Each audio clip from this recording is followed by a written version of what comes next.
Você quer aparecer no YouTube? Então, por favor, seja mais alto. 2, 3 e...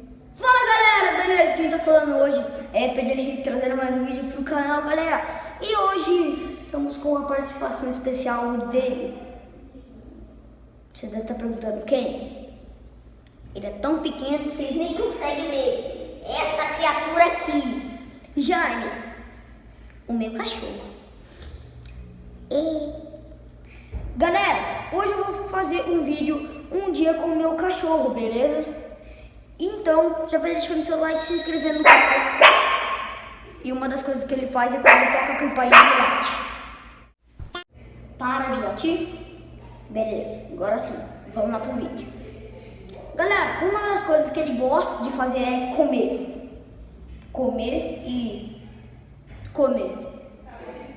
Só vou te mostrar, olha aqui.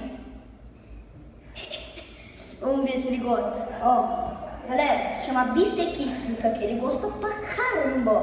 Vai lá pegar. Olha lá. Vai que nem louco. Vai aqui. Vai.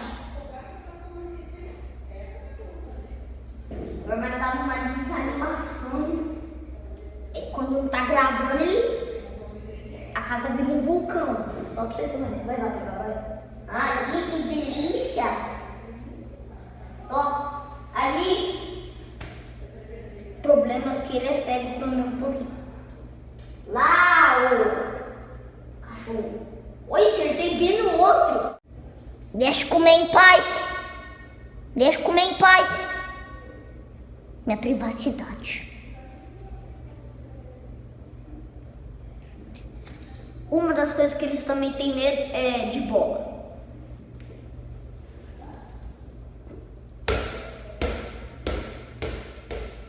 O Jaime ele é tipo o inverso da cachorra gaivota que eu mostrei pra vocês no outro vídeo.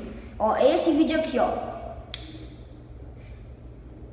Vai lá no vídeo da cachorra gaivota. Mano, ela brinca de bola comigo, diferente do Jaime, que ele tem medo de quase tudo. Mas também gosta de tirar uma soneca, hein? Oh, Jaime. Eu também. Tô falando que ele se assusta com tudo, cara. Se eu fizer isso aqui, ó. Olha lá, o olho dele já ficou assim, ó.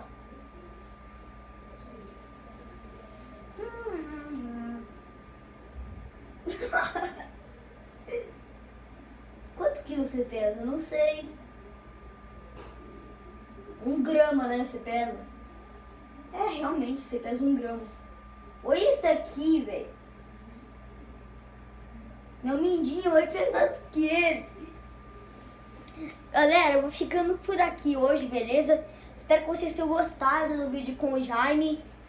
Deixa bastante like aí, beleza? Tchau!